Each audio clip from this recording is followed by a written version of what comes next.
YouTube channel let's learn from home. This is Dhirendra Tiwari. So friends, हम discuss कर रहे थे MHI 06। जैसा कि मैंने कल प्रॉमिस किया था अपने वीडियो में कि मैं अब कुछ इंपॉर्टेंट क्वेश्चंस लेके आऊँगा। चूँकि इतने सारे चैप्टर हैं कि वो करना पॉसिबल नहीं है, तो मैंने डिसाइड किया है कि कुछ इंपॉर्टेंट 12-15 क्वेश्चंस जो बहुत इंपॉर्टेंट हैं वो मैं लेके आऊँ।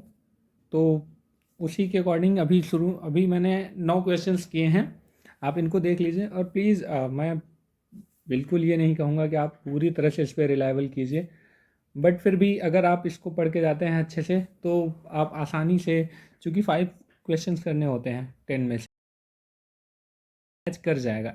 एग्जैक्ट ये प्रश्न आज आए ज़रूरी नहीं है जैसे मैंने क्वेश्चन लिखा है वही आए, बट सम हाउ यही रहेगा।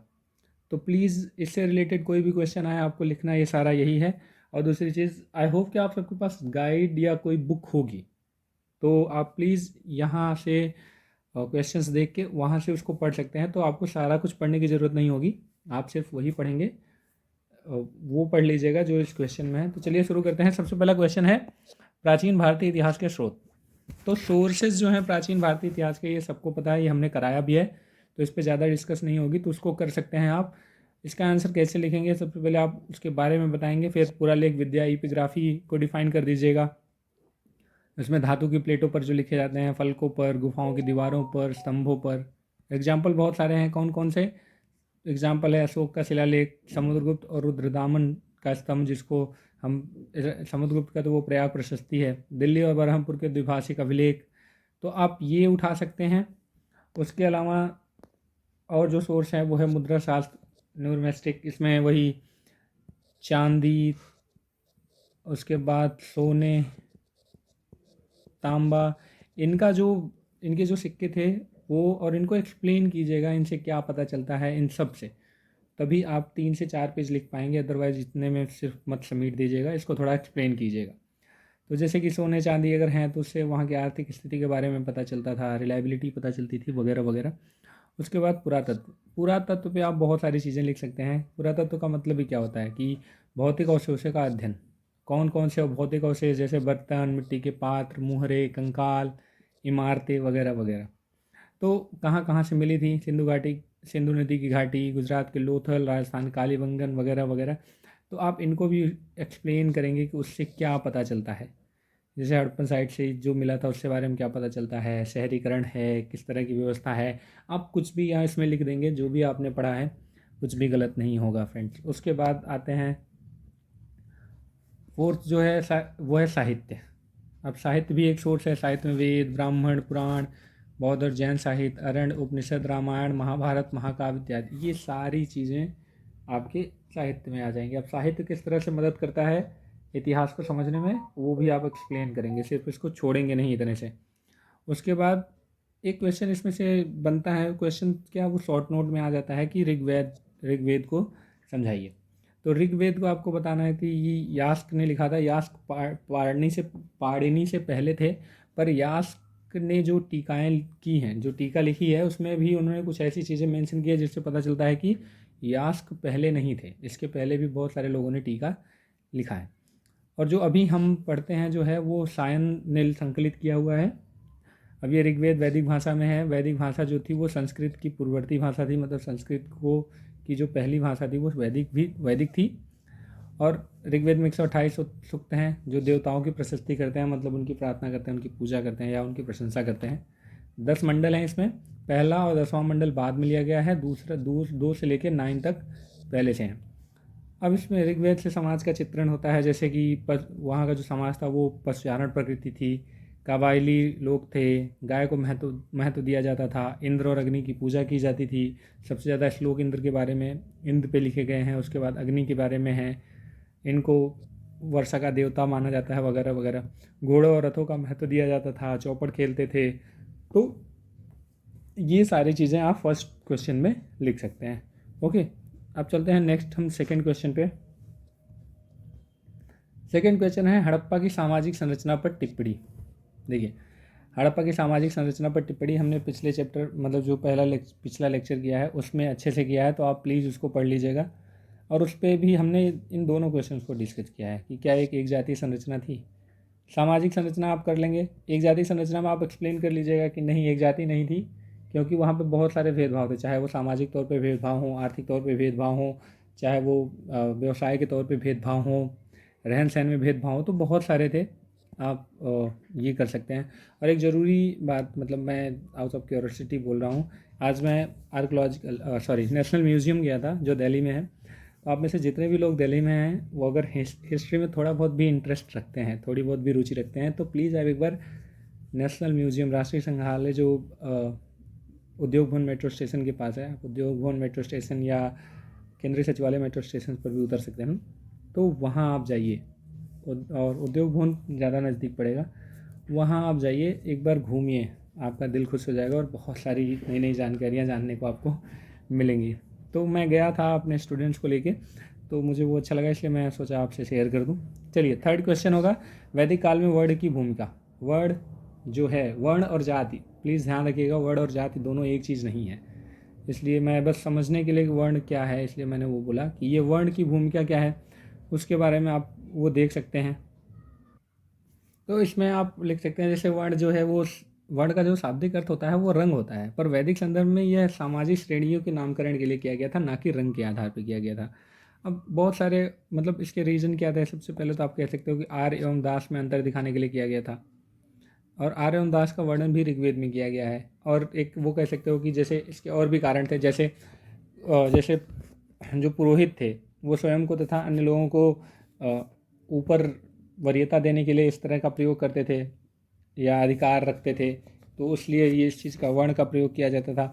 उसके अलावा दूसरा ये कह सकते हो कि उनके द्वारा ही स्वीकृति प्रदान की जाती थी कि किसको किस वर्ण में रखना है, किसको स्वीकार किया जाना है, किसको अस्वीकार किया जाना है। तो इसीलिए ये इस तरह की चीज़ें वैदिक काल में थी। उसके बाद अब ये देखने को आया कि जो सांस्कृतिक व्यवहार और धार्मिक व्यवहार था, उसमें आर्य और दास को दो चीज़ों को देखने के लिए मिली थी, तो ये वहाँ पर उन्हीं दोनों को वो किया गया है। और जनरली ये देखा गया है कि जो वैदिक साहित्य में वर्ण का जो यहाँ पे वर्ण के बारे में बताया गया, वहाँ थोड़ा सा जन और विष के बारे में भी बताया गया है। तो जन का मतलब लोग होता है, और विष का मतलब भी जनरली लोग ही होता है, लेकिन विष से ही बाद में जाके वैश्य हुए थे। तो थोड़ा सा इसके बारे में भी आप लिख लेंगे और या पढ़ लीजिएगा। और ये सब वैदिक काल में वर्ण की भूमिका पर ही आएगा। उसके बाद आपको पता है कि चतुर्वर्ण थे। अब चतुर्वर्ण कौन थे, कौन कौन थे, वो तो पता ही है कि ब्राह्मण, क्षत्रिय, वैश्य, शूद्र। ब्राह्मण मतलब ब्रह्मा के मुख से, क्षत्रिय मतलब भुजा से, वैश्य जो थे, वैश्य की जो उत्पत्ति हुई थी वो जंघा से हुई थी। उसके बाद शूद्र की जो उत्पत्ति हुई थी वो पाँव से हुई थी। तो ये आपको पता ही है, इसके बारे में भी आप अनेक, मतलब बहुत सारी चीज़ें लिख सकते हैं। तो ये हो जाएगा। उसके बाद कर्मकांड, क्योंकि यहाँ पे पूछा है ना कि भूमिका क्या है, तो आप कर्मकांड पे वो कर सकते हैं। कर्मकांड में भी बहुत सारी चीज़ें थी, जैसे कर्मकांड विशेषज्ञ कौन होगा, मतलब कर्मकांड किसको कौन करेगा, तो इसमें ये वो था कि, और कि ब्राह्मण किसे माना जाएगा, तो ये कह सकते हैं कि नहीं, जन्म के आधार पर ही ब्राह्मण माना जाए। पर कहीं कहीं ये हुआ था कि नहीं, अगर किसी को विशेष नॉलेज है या चीज़ें हैं तो मान लिया जाता था, पर ये आवश्यक तौर पे नहीं था, जन्म को ही मेन माना गया है। तो इस तरह की चीज़ें थी। दूसरा, कर्मकांड में भागीदारी पर केंद्रित थी। कर्मकांड में भागीदारी कौन करेगा, तो जनरली जो ब्राह्मण थे वो तो कराते ही थे, उसके अलावा क्षत्रिय और थोड़े बहुत वैश्य को भी वो मिलता था, पर क्षत्रिय को ज़्यादा सम्मिलित किया जाता था। तो ये सारी चीज़ें थी, आप इनको उसमें देखेंगे। उसके अलावा भौतिक संसाधन एवं वर्ण, तो मतलब ये उसी का पार्ट है कि भौतिक संसाधन किस तरह से ब्राह्मण, क्षत्रिय, वैश्य, भौतिक संसाधनों पे किसका किसका होता है। जैसे कि ये यज्ञ कराते थे, पूजा पाठ करते थे, क्षत्रिय रक्षा करते थे, वैश्य व्यापारी होते थे, शूद्र सेवा करते थे। तो इन सब चीज़ों पर भी आपको थोड़ा बहुत बताना है या आपको समझना है। तो ओके फ्रेंड्स, ये समझ में आ गया होगा आपको। उसके बाद नेक्स्ट क्वेश्चन चलते हैं, फोर्थ, सामाजिक परिवर्तन में लौह धातु की भूमिका। तो ये इम्पॉर्टेंट है। तो इसमें आप बहुत सारी चीज़ें लिख सकते हैं। देखिए, या तो ये पूछ लीजिएगा कि जो लौह धातु समाज था, लौह युगीन समाज था, उसकी विशेषता, तो समाज की विशेषता आप वो सारी चीज़ें लिख दीजिएगा जो मौर्यंस के समय में थी या उससे पहले की थी, क्योंकि उसी समय ये सारी चीज़ें आई हुई थी। बट अगर ये पूछ रहा है लौह धातु की भूमिका, तो लौह धातु की भूमिका में थोड़े बहुत विवाद रहे हैं इन सेंस कि कुछ लोग कुछ मानते हैं, कुछ लोग कुछ मानते हैं। जैसे अब सबसे पहला जो मत है, पहला मत जो है वो है RS शर्मा जो थे, उन्होंने कहा था कि लोहे के आगमन से बड़े पैमाने पर वनों की सफाई और लोहे के फाल का प्रयोग संभव हुआ। मतलब कि अब ये कह रहे हैं कि लोहे के आने से ही जो जंगल की सफाई थी वो अच्छे से हो पाई, चूँकि फालों का प्रयोग किया जाता था ताकि कृषि में विस्तार हुआ वगैरह वगैरह, इन्होंने ये बोला, ताकि कृषि के विस्तार से अतिरिक्त उत्पादन हुआ। लेकिन दूसरा मत जो था, दूसरा मत था शर्मा मतलब AN राय थे जो थे, AN रे, उन्होंने कहा कि नहीं, भूमि की सफाई तो वनस्पति को जो छोटे बहुत पेड़ पौधे थे उनको जलाकर की गई थी, लोहे के स्थान पर लकड़ी का फॉल का प्रयोग हुआ था। तो ऐसे में ये कहना कि लोहे का उपयोग सफाई के लिए, जंगलों की सफाई के लिए किया गया था, ये थोड़ा बहुत विवादास्पद है, आप इसको ऐसा नहीं कह सकते। और ये भी कहते थे कि लोहे के जो प्रारंभिक औजार थे वो कुदाल और फावड़े थे, जिनका उपयोग व्यापक तौर पे कृषि के लिए नहीं किया जाता था। तो फिर उन्होंने कहा कि नहीं, इसका कोई रोल नहीं है। जबकि अब तीसरा मत जो था वो क्या था, तीसरा मत ये था कि ए घोष और DK चक्रवर्ती, जो ए घोष थे, ए घोष और DK चक्रवर्ती ने कहा था कि लोहे के स्थान पर अन्य सामाजिक संस्थाओं ने शहरीकरण को प्रेरित किया। मतलब कि सामाजिक परिवर्तन जो हुआ वो लोहे की वजह से नहीं हुआ, और बहुत सारे और रीज़न थे जिन्होंने शहरीकरण या सामाजिक परिवर्तन को प्रेरित किया था। उनका कहना था कि जो अधिशेष, जो कि हमने पहले भी देखा था, अधिशेष मतलब जो सरप्लस प्रोडक्शन होता था, वो धीरे धीरे उससे व्यापार होने लगा, उससे फिर और भी चीज़ें होने लगीं। तो ये सारी चीज़ों की वजह से इस तरह की चीज़ें हुई थी। अब एक्स्ट्रा प्रोडक्शन हो रहा था तो उसको सरकार, राज्य जो है वो टैक्स के रूप में ले रही थी। तो इस तरह की चीज़ें उन्होंने पूरी तरह से सरप्लस जो हुआ था, अतिशेष जो उत्पादन हो रहा था, उसको बोल दिया कि वो फैक्टर था, ना कि लॉ। अब जो चौथा मत था, चौथा मत क्या था, चौथा मत जो था वो मक्खन लाल का था। मक्खन लाल है नाम उनका, मक्खन लाल। मक्खन लाल का कहना था कि जो उन्होंने कहा कि जो मिट्टी के बर्तन होते थे उसमें कुछ पके होते थे, कुछ धूप में रख के सुखाए हुए होते थे, उसमें उनकी वजह से जो चीज़ें थी उससे, और जो लोहे के औजार या चीज़ें वो हुई थी उनमें बहुत ज़्यादा परिवर्तन नहीं हुआ था। तो ये कहना कि लोहे की वजह से बहुत सामाजिक परिवर्तन हुआ या शहरीकरण हुआ, आप इस चीज़ को नहीं वो कह सकते थे। तो इसी तरह से आप इन चारों मतों को एक्सप्लेन कर सकते हैं। उसके बाद मान लीजिए इसमें पूछ लेता है कि लौह युगीन समाज की विशेषता क्या थी। तो विशेषता आपने जो भी पढ़ा है मौर्य काल में या महाजनपद के समय में, विशेषताएं उन्हीं को वो कर लीजिएगा। बहुत इंपॉर्टेंट तो नहीं है, लेकिन अगर आ गया तो फिर आप सोचेंगे कि नहीं, सर ने बताया नहीं था, बट ये है, आप इसको देख लीजिए। उसके बाद नेक्स्ट हम देखते हैं, सॉरी वो एक पेज की पिक छूट गई है, तो यहाँ पे क्वेश्चन 9 का आ गया डायरेक्ट, तो इसके बाद मैं उसको एक्सप्लेन कर दूंगा, बाकी जो बचे हैं 4। जैसे विभिन्न, इसमें क्वेश्चन है विभिन्न स्रोतों के आधार पर विवाह संस्था या जातिवाड़। तो विवाह संस्था के बारे में पूछा जा सकता है। देखिए शॉर्ट नोट में आ सकता है, ऐसा नहीं है कि बहुत एलोबरेट करके लिखने के लिए आए, पर आ भी सकता है, नोबडी नोज। तो अब इसमें पूछा जाएगा तो आप वैदिक साहित्य में क्या चीज़ें कही गई हैं, वैदिक परंपरा, इट मीन्स उसमें क्या क्या चीज़ें कही गई हैं, तो उस चीज़ को आप लिख सकते हैं। जैसे महिलाओं को उसमें बताया गया है कि नहीं, सम्मानजनक स्थिति होती है, पति के समान का स्तर प्राप्त है। तो और इसमें ऋग्वेद में सोम के साथ सूर्य के विवाह का वर्णन किया गया है। तो ये आप कह सकते हैं। बौद्ध एवं जैन साहित्य में विवाह को किस तरह की चीज़ें मानी गई हैं उसके बारे में आप वो बता सकते हैं। तो आप वैदिक और जैन साहित्य के बारे में कर सकते हैं, पर वैदिक साहित्य में थोड़ा सा और देख लीजिएगा। जैसे कि उस समय लगभग 8 प्रकार के विवाह को मान्यता प्राप्त थी। विधवा पुनर्विवाह को स्वीकृति मिली थी। एक जाति के पुरुष दूसरी जाति की विधवा से विवाह कर लेते थे, जो अथर्ववेद में कहा गया है। इसी तरह से निकट संबंधियों में तीसरी और चौथी पीढ़ी तक विवाह प्रतिबंधित था, कि निकट संबंधी में आप नहीं कर सकते। इसी तरह से स्मृति, जो मनुस्मृति का काल था, उसमें अधिकाधिक प्रतिबंध लगते गए, मतलब और व्यवस्था और टाइट हो गई बहुत, और टफ हो गई, इसलिए मनुस्मृति को ही हिंदू उसके हिसाब से माना जाता है। तो इसी तरह से वात्स्यायन ने भी बात की थी। उन्होंने माना था कि माता पिता तथा दोनों पक्षों के अन्य अभिभावक द्वारा प्रबंधित जो व्यवस्था होती है उसे उन्होंने शादी कहा है या विवाह कहा है। तो इन्होंने 8 मूल विवाह को में से जो 8 मूल विवाह था जो वैदिक में, वात्स्यायन ने सिर्फ 4 को मान्यता दी थी। वो कौन कौन से थे? जिनको हम ब्रह्म विवाह कहते हैं, प्रजापत्य विवाह कहते हैं, आर्य और देव विवाह। तो इस तरह की बातें, मतलब इस तरह की उन्होंने की थी। और उन्होंने ये भी कहा था कि विशेष परिस्थितियों में अगर कोई लड़का, या ध्यान दीजिएगा थोड़ा सा इंटरेस्टिंग है, वात्स्यायन ने ये भी कहा था कि अगर विशेष परिस्थितियों में कोई युवक अपनी पसंद की लड़की को और भी किस प्रकार से प्राप्त कर सकता है, जैसे प्रणय निवेदन। प्रणय निवेदन मतलब कि अपनी जो प्रेम की इच्छा है उसको बता के, तो इस तरह से, उसके बाद चालबाजी से या हिंसा के माध्यम से, जैसे कि आज करके लवर्स करते हैं। मतलब सब नहीं, प्लीज़ आप इसको अन्यथा मत लीजिएगा। मतलब जो चीज़ें सोसाइटी में देखने को मिलती हैं, ये वात्स्यायन ने बहुत पहले ही कह रखी थी।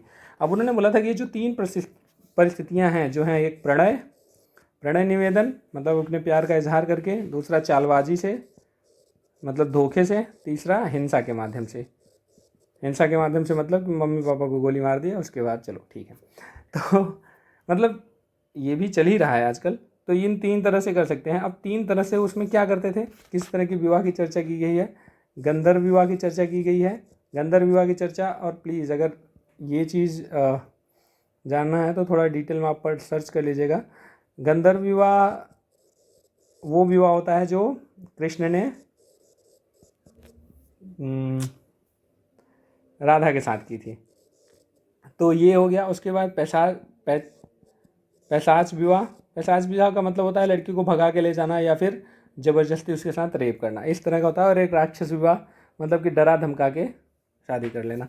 तो इस तरह की ये जो तीनों तरह की चीज़ों को दिखाया गया है। वात्स्यायन में ये सारी चीज़ें बताई गई हैं, तो आप इनको थोड़ा सा एक्सप्लेन कर सकते हैं। उसके बाद पिता की क्या भूमिका है ये भी बताने की कोशिश की गई है। तो जो ऐतिहासिक उदाहरण दिख रहा है वो पिता की विवाह में सबसे पहले ये आया था कि जो थानेश्वर की राजकुमारी थी राजश्री, उनके विवाह का प्रबंध उनके पिताजी राजा प्रभाकर वर्धन ने किया था। तो उन्होंने कहा था कि पुत्र के विवाह में, उनकी जो माता थी, उन्होंने ये बोला कि पुत्र के विवाह का निर्णय पिता के हाथ में है। तो इसी तरह से यही एक प्रथा चली आई कि पुत्री का विवाह या पुत्र का विवाह पिता करते हैं। तो ये आप कर सकते हैं। वर्ण के अंतर्गत जो विवाह थे वो थोड़ा बहुत किस तरह से होते हैं, आप ये सब चीज़ें देख सकते हैं। वात्स्यायन ने जो अपने कामसूत्र में लिखा था कि जो पुरुष धर्म विधान के अनुसार अपने ही वर्ण की कन्या के साथ प्रेम पास में बंधता है वह संतान की आशीषें, यश और लोगों का समर्थन प्राप्त करता है। अपने से उच्च वर्ण की कन्याओं के साथ विवाह और वैवाहिक स्त्रियों के साथ सहवास करना निषिद्ध था। तो ये थोड़ा सा मतलब ये बोला गया कि अब चूँकि अब देखिए ये अलग इसलिए था क्योंकि जाति प्रथा, वर्ण व्यवस्था थी, सॉरी जाति नहीं, वर्ण व्यवस्था थी। तो नीचे कुल के जो लड़के थे वो उच्च कुल की लड़कियों के साथ शादी नहीं कर सकते थे, विवाह नहीं कर सकते थे। इस तरह की चीज़ें बताई गई हैं। उसके बाद वात्स्यायन के समय में भिन्न वर्ण के व्यक्ति के साथ विवाह पर प्रतिबंध स्मृति की अपेक्षा अधिक था। मतलब वो बिल्कुल भी मना करते थे कि आप नहीं कर सकते। आयु की बात नहीं है, आयु तो फिलहाल अल्पायु में भी शादी हो जाती थी उस समय। तो ये सारी चीज़ें आप देख लीजिए। उसके बाद विवाह संस्कार के बारे में आप लिख सकते हैं कि विवाह का संस्कार पूर्ववर्ती रहा था, जैसे कि अग्नि के फेरे लेना, अन्न की आहुति देना, मंत्रोच्चार के बीच वर वधू का वचन दिया जाना। मतलब आपने कभी शादी देखी हो, खैर ये लंबा प्रोसेस होता है, 3 से 4 घंटे 5 घंटे तक लग जाते हैं। पर अगर आप देखिए, अगर आप इसमें थोड़ा बहुत इंटरेस्टेड हैं कि क्या होता है, तो उसमें 3 रस्म होता है। सबसे पहले तो अग्नि का फेरा होता है, उसके बाद अन्न की आहुति दी जाती है, हवन होता है, फिर कन्यादान जो कहते हैं, कन्यादान किया जाता है, और उसके बाद पति पत्नी मंत्र के साथ वचन देते हैं। वो संस्कृत में होता है, खैर समझ में नहीं आता क्या हो रहा है। तो आप मतलब प्लीज़, ये थोड़ा सा माहौल हल्का कर रहा था, तो आप वो कर लीजिए। ये सारी चीज़ें इसमें आप लिख सकते हैं। विधवा की स्थिति कैसी थी, इसमें आप बहुत कुछ लिख सकते हैं। देखिए मैंने आपको बताया था कि किस तरह से क्वेश्चन अटेम्प्ट करना है।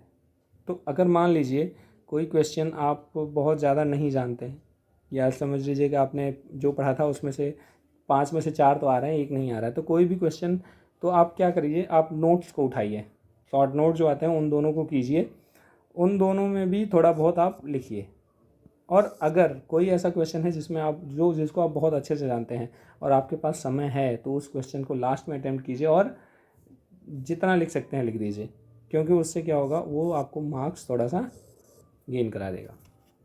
ठीक है। उसके बाद जाति वर्ण के बारे में पूछा जा सकता है इसी के साथ। तो उसमें आपको क्या लिखना है, उसमें आप जाति और वर्ण के बारे में आपको बहुत पहले से पता है, सामाजिक व्यवस्था में हमने देखा, ऋग्वैदिक वैदिक साहित्य में हमने थोड़ा सा पढ़ा, तो आप इन सारी चीज़ों को देख सकते हैं। तो और इवन बौद्ध धर्म में भी जाति को बढ़ावा दिया गया है, जाति के बारे में बात की गई है, तो आप इसको यहाँ से देख लीजिएगा। ठीक है, तो ये क्वेश्चन यहाँ हो जाएगा। उसके बाद नेक्स्ट हम क्वेश्चन देखते हैं, चूँकि ये 9th क्वेश्चन था, 3 हमने ऊपर उधर डिस्कस कर लिया, ये 9 था। अब 4th के बारे में हम बात करते हैं। अब 4th क्वेश्चन तक हमने डिस्कस कर लिया था और 9th। तो अब हम देखते हैं बौद्ध धर्म और जैन धर्म। बौद्ध धर्म और जैन धर्म के से रिलेटेड चीज़ें पूछी जा सकती हैं, जैसे कि बौद्ध धर्म के बारे में शॉर्ट नोट पूछ सकता है, जैन धर्म के बारे में शॉर्ट नोट पूछ सकता है, इनकी शिक्षाएँ पूछ सकते हैं, और ये पूछ सकते हैं कि बौद्ध धर्म का उदय कैसे हुआ, कहाँ कहाँ फैला, वगैरह वगैरह। हाँ। उसके अलावा फिर 6ठी शताब्दी ईसा पूर्व में राजनीतिक संदर्भ, ये क्वेश्चन आ सकते हैं इन दोनों में से।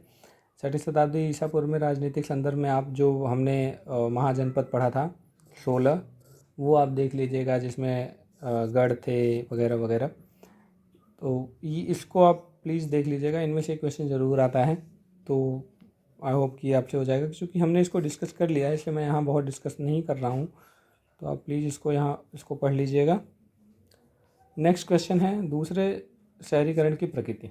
दूसरे शहरीकरण की प्रकृति क्या है, उसके बारे में पूछा जा सकता है कि दूसरा शहरीकरण क्या है। तो देखिए, शहरीकरण की पुष्टि के लिए 10 मानदंड थे।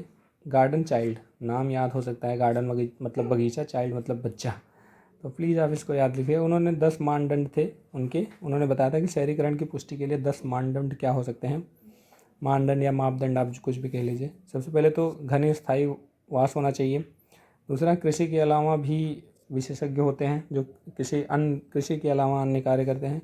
उसके बाद टैक्सेशन की व्यवस्था होती है, विशाल सार्वजनिक भवन होते हैं काम करने के लिए, शासक वर्ग होता है, लेखन की तकनीकें होती हैं, चूँकि ग्रामीण इलाके में लोग पढ़े लिखे नहीं होते, लेकिन शहरों में थोड़े बहुत जागरूक हो जाते हैं। उसके बाद विज्ञान और कलात्मक अभिव्यक्ति होती है। तो ये सारी चीज़ें आप उसमें उस चीज़ को प्लीज़ एलोबरेट कीजिएगा, सिर्फ इतना करके मत छोड़ दीजिएगा। हालांकि इतना भी लिखेंगे तो मार्क्स तो मिलेंगे, बट कोई मतलब नहीं है, आपको मार्क्स अच्छे लाने हैं। उसके अलावा देखिए, पहला जो शहरीकरण था वो 3री शताब्दी ईसा पूर्व में था, जिसको हम हड़प्पन सिविलाइजेशन बोलते हैं या इंडस वैली सिविलाइजेशन बोलते हैं। हड़प्पा की सभ्यता वो पहला शहरीकरण था। दूसरा शहरीकरण जो था वो 6वीं शताब्दी ईसा पूर्व था, जो शुरू हुआ था मगध के उदय के साथ। तो मगध के बारे में आप बता सकते हैं कि वो इतना शक्तिशाली कैसे हुआ, वगैरह वगैरह। तो ये आप पढ़ लीजिएगा।